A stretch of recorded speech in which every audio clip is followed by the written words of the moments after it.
Hi అండి. ఎంతో traditional వంట అయిన కజ్జికాయలు తయారు చేస్తున్నానండి.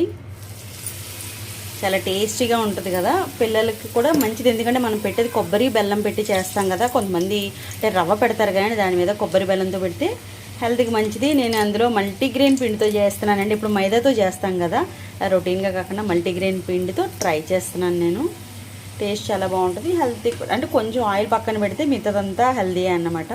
అప్పుడప్పుడు ఇలా మన సంప్రదాయమైన వంటలు కూడా పిల్లలకి రుచి చూపించాలంటే అప్పుడే వాళ్ళకి తెలుస్తుంది. ఎంతసేపు ఈ నూడిల్స్ని, పానీపూరీలు, పిజ్జాలు, బర్గర్లు ఇవే కాకుండా ఇలాంటి వంటలు పిల్లలకు ట్రై చేసి పెట్టండి. హెల్త్కి మంచిది, మన సంప్రదాయ వంటలు కూడా వాళ్ళకి బాగా తెలుస్తాయి. మీరేమంటారండి? మీలో ఎంతమందికి స్వీట్ అంటే ఇష్టం? ఎంతమంది మీ పిల్లలకి తయారు చేసి పెడతారో తప్పకుండా కామెంట్ చేయండి.